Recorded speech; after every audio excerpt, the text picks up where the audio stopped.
ઓમ તત્સત સદગુરુ મહારાજનો જય. હવે જોઈએ આગળ ભક્તિની શક્તિ ભાગ નંબર 3. આગળ આપણે જોઈ ગયા બીજા ભાગમાં કે સદગુરુ કેવા હોય અને કોને કહેવાય. તો હવે આ ત્રીજા ભાગમાં જોઈએ તો સદગુરુનો અર્થ થાય છે મહાનમાં મહાન. ગુરુ શબ્દ જ આપણને લઘુ નહીં તે એમ સૂચવે છે. સંત કહે છે કે જીવનમાં ગુરુ કરાવવા કરતાં ગુરુ મળવા દુર્લભ છે. નિરાંત મહારાજ વર્ણવે છે કે પૂરા ગુરુ મિલી આયા. આમ ગુરુ મળવા જોઈએ, બાકી ગુરુ થનારાઓનો તો જરાય તોટો નથી. નહીં કીધું કે સેવક શોધવા પડે, ગુરુ ઘેર ઘેર મળે.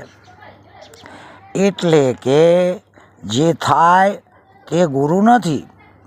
કારણ કે સૈદ્ધાંતિક દ્રષ્ટિએ જોઈએ તો વક્તાનો શબ્દ એ ગુરુ જ છે, અને જેની શ્રવણેન્દ્રિયમાં પડ્યો તે શ્રવણ ઇન્દ્રિય સેવક છે. આમ દરેકને ગુરુ થઈ ગયેલા જ છે, પરંતુ હવે ગુરુ મળવા એ જ દુર્લભ અને સત્ય બાબત છે. વિશ્વમાં માતા પિતા પણ ગુરુ જ છે. જેના એક શબ્દથી પણ આપણને ગુણ થયો છે એ પણ ગુરુ જ છે. જન્મ બાદ જે દાયણ છે એ પણ ગુરુ છે. આપણું જેણે નામ પાડ્યું છે એ પણ ગુરુ જ છે. કંઠી તિલક આપે એ પણ ગુરુ જ છે. અને જે સરસ્વતીનું અક્ષર જ્ઞાન આપે તે પણ ગુરુ જ છે. અને હાલ ઉપર આપણે જેને મળ્યા એ સંત પણ ગુરુ જ છે. આમ આવા 6 પ્રકારે શારીરિક ગુરુ હોય છે. નહીં નિરામાં તનના ગુરુ સર્વને જાણજો, મનના ગુરુ છે ન્યારા. એમ તો જોઈએ તો જે ચોરી કે બીજી કોઈ પણ કળા શીખવે એ પણ ગુરુ જ કહેવાય ને. પરંતુ અહીં તો આપણે સતગુરુની વાત કરીએ છીએ, કારણ કે જે આવા 6 નહીં પણ 100 ગુરુ ભેગા થાય પણ જે આ પ્રપંચરૂપી શરીર અને તેના સુખ દુઃખનો બાદ કરાવી શકતા જ નથી એને ગુરુ કહેવાય નહીં. એટલે સુંદરદાસજી પણ કહે છે કે 100 ગુરુદેવ લીપે ન છીપે કછુ રજ્વ સત્વતમ તાપ નિવારી ઇન્દ્રિય દેહ મિથ્યા કરી જાનત શબ્દ સુનાઈ સંદેહ મિટાવત. સુંદરદાસ કે એ સુંદર વો ગુરુ કી બલિહારી ઇન્દ્રિય દેહ મિથ્યા કરી જાણે. હા, એટલે કે જે ત્રિગુણાત્મક માયાના વિકારવાળું આ ભૌતિક શરીર છે તેનો એક જ શબ્દથી અને એક જ પલમાં બાદ કરાવી દે છે, અને ત્રિવિધ તાપોનો અંત લાવી દે છે, અને દ્વૈતપણાનો બાદ કરી દે છે. એવા અદ્વૈતની જ આત્માના સ્વરૂપમાં જે જીવને જોડી દે છે એ જ સાચા સદગુરુ કહેવાય છે. જે ફલિત થયેલા ઓબાની જેમ સત્વગુણથી શોભાયમાન અને કરુણાની મૂર્તિ છે, તથા માનવ દેહ ધારણ કરી શોભી રહ્યા છે, એ જ સાચા સદગુરુ છે. જે પોતે વિવેકયુક્ત અને બ્રહ્મનું સાકારી સ્વરૂપ છે, તથા શરણે આવનારનો કોઈ પણ કર્મ ક્રિયા કે જ્ઞાતિ ભેદ જોયા વગર જ એક હિ બ્રહ્મમાં સ્થિત કરી દે છે, તથા કાયમ બ્રહ્મવાક્ય જ ઉચ્ચારે છે અને બ્રહ્મદ્રષ્ટિ જ રાખે છે, તે સાચા સદગુરુ છે.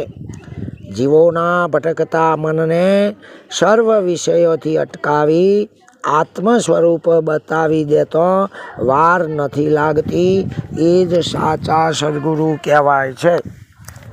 જે જ્ઞાન ધર્મ અને સ્વરૂપથી સદાય દેદીપ્યમાન છે, તથા તન મન વાણીથી સદા પવિત્ર જ છે, અને બ્રહ્મચર્ય દ્વારા શીલના પ્રકાશ સ્વરૂપ છે, એ જ સાચા સદગુરુ છે.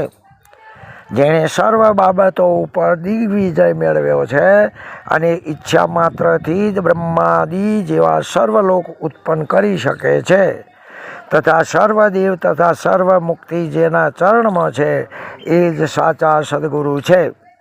જેના મુખાર બિંદુમાંથી સતત વેદોનું અમૃત જ ઝર્યા કરે છે તથા શંકરની જેમ સમગ્ર વિશ્વનું અજ્ઞાનરૂપ ઝેર પણ પચાવી શકે છે એ જ સાચા સદગુરુ છે.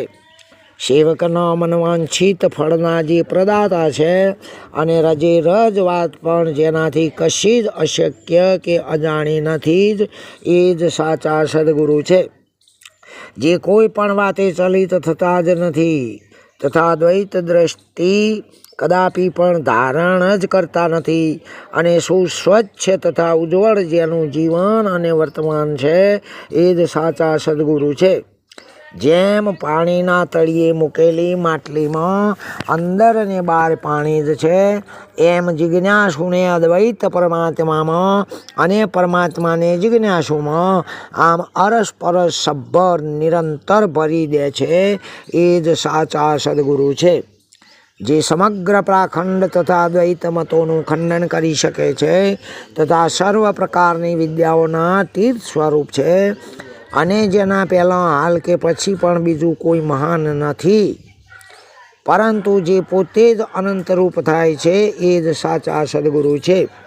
વળી અજ્ઞાન જેનું ઉપાદાન કારણ છે એવી દ્વૈત પ્રતીતિનો જે સદંતર નાશ કરી દે છે તથા વેદ તાત્પર્ય એવા અદ્વૈત મતને બુદ્ધિવાદીઓ તથા કર્મવાદીઓએ ઢોંકી દીધો છે એ સર્વનો નાશ કરી અદ્વૈત મતનું જે રક્ષણ કરી શકે છે એ જ સાચા સતગુરુ છે.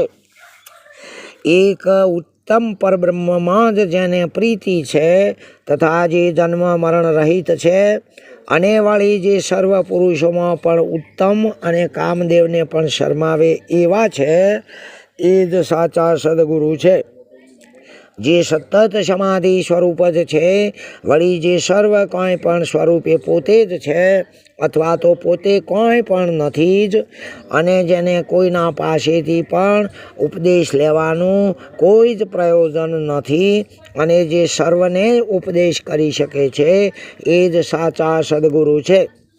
જે મૌન દ્વારા પણ બોધ કરી શકે છે, યુક્તિ દ્વારા પણ બોધ કરી શકે છે અને સિદ્ધાંત કે દ્રષ્ટાંત દ્વારા પણ બોધ કરી શકે છે.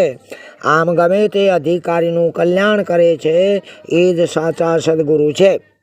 સમગ્ર યોગની તમામ સંપત્તિઓનું જે ફળ સ્વરૂપ છે તે પોતે જ છે. વૈદિક સિદ્ધાંતોના પ્રકાશરૂપ જે છે તત્વોના દેહધારી નિર્ણય જેવા જે છે એ જ સાચા સદગુરુ છે. લાભને જ ધન સંપત્તિ માને છે વળી પોતાનાથી અધિક કોઈ પણ નથી જ તથા જે દેખાય માટે જ ફક્ત સ્ત્રીલગ્ન જોડે છે એ જ સાચા સદગુરુ છે દેખાવ પૂરતા.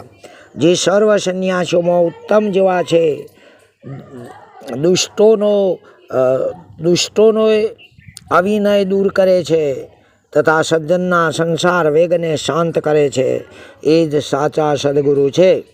જે આત્મા તથા અનાત્માનો વિભાગ કરી જાણે છે અને દ્વૈત દ્રષ્ટિનો નાશ કરી અદ્વૈત દ્રષ્ટિ આપવાવાળા છે. જે નિરુધમી તથા નપુંસક પણ નથી એ જ સાચા સદગુરુ છે. જે ચિત્તમાં કદાપી પણ કાયર થતા જ નથી, જેના ગામમાં કુટુંબોમાં કે દેશમાં કદાપી પણ કલેશ થતો જ નથી અને વર્ષા પણ નિયમસર વર્ષે છે એ જ સાચા સદગુરુ છે. નિત્ય પ્રાપ્ત પુરુષોમાં એટલે કે નિત્ય તૃપ્ત એવા પુરુષોમાં જે આગેવાન છે, જે શોક આદિની દ્રષ્ટિ નહીં કરનારા તથા પૃથ્વીને પણ પાવન કરે છે એ જ સાચા સદગુરુ છે. જે સુંદર શ્વેત વસ્ત્રવાળા તથા નાની મૂછની ગતિને જાણે છે, જે અને જે દ્રષ્ટિથી જ આજ્ઞા કરે છે તથા પૂનમ ચંદ્રના મુખ જેવા છે એ જ સાચા સદગુરુ છે. જે સ્થૂળ સૂક્ષ્મ અને કારણ પણ આત્મા નથી એવો બોધ કરનારા, જે 5 કોષરૂપી ફોતરાને દૂર કરે છે તથા 5 પ્રાણ ઉપપ્રાણના અધિષ્ઠાતા છે એ જ સાચા સદગુરુ છે. જેમ પુષ્પોમાં પરોવાયેલો દોરો પુષ્પોથી જુદો છે, એમ જાગ્રત સ્વપ્ન સુષુપ્તિમાં રહેલા હોવા છતાં પણ જે તે અવસ્થાના રૂપથી જુદા છે.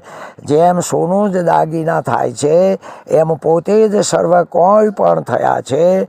એનું જેને ભાન છે એ જ સાચા સદગુરુ છે, જે સાક્ષાત સદાશિવ સ્વરૂપ જ છે. અશક્યને શક્ય તથા શક્યને અશક્ય બનાવી દે છે અને સર્વ દેવોનો કોપ થવાવાળા છતાં પણ જે રક્ષણ કરી શકે છે એ જ સાચા સદગુરુ છે. જે સામાજિક કુરિવાજો, ભોગવિલાસ, બાળલગ્ન, બારમા, ખોટા કજિયા, કંકાસ, સદંતરનો નાશ કરી શકે છે તથા જે એક ક્ષણ કે કણનો પણ બગાડ થવા દેતા જ નથી, એ જ સાચા સદગુરુ છે. જે નિરાકાર નરાકાર થયેલા છે તથા સર્વ સાકારોનું નિર્ગુણ અધિષ્ઠાન તત્વ સ્વરૂપ છે તથા તે નહીં એવી રીતે જેનો લક્ષ્ય લય થઈ જાય છે, એ જ સાચા સદગુરુ છે. કમલ નયન સમાન તથા બ્રહ્મરંધ્રના જે નિવાસી છે, છતાં આસક્તિ વગર જ ભક્તિના ભાવ હૃદયમાં પર સ્વરૂપ જે રહી શકે છે, હૃદયમાં એનાથી પર જે રહી શકે છે અને સર્વ અક્ષરોમાં જે ને અક્ષર સ્વરૂપ છે, એ જ સાચા સદગુરુ છે. મન, માયા અને કાર્યોનું જે ઉત્પત્તિ, સ્થિતિ અને લય સ્થાન છે તથા જે સર્વમાં સમતુલ સ્વભાવવાળા છે, એ જ સાચા સદગુરુ છે. જે કોટી બ્રહ્માંડોના નિયંતા તથા સંજ્ઞા માત્રથી જ દેહ તથા દુનિયાને, જીવ તથા બ્રહ્માને, અર્થાત નામ તથા નામીને, ઈશ્વર તથા કુટસ્થને, આત્મા તથા પરમાત્માને એકાએક એક સરખા જ કરી શકે છે, એ જ સાચા સદગુરુ છે.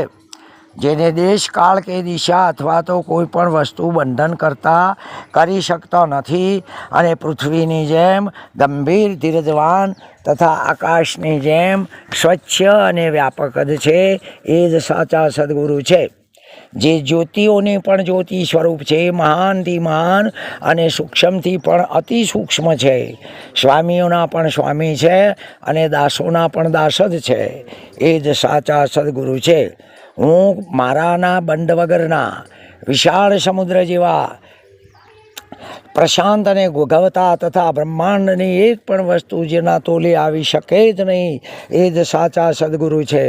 જે સર્વ રસોના રસ સ્વરૂપ, સર્વ રાગોના મૂળ રાગ સ્વરૂપ અને સર્વ વ્યંજનોથી રહિત જે છે તથા સર્વ જે પોતે પોતાની માયા અને તેના કાર્યોથી સહેજ પણ અલગ નથી, એ જ સાચા સદગુરુ છે.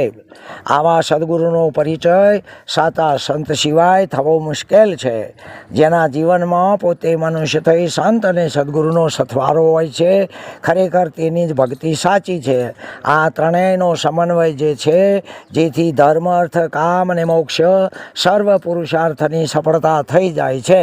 કારણ કે આવા સદગુરુના શરણે જવાથી તેઓ દુઃખરૂપ ધન બાદ કરાવી સર્વ દુઃખોનું મૂળ જે અભિમાન શિર છે એનો નાશ કરતા હોય છે.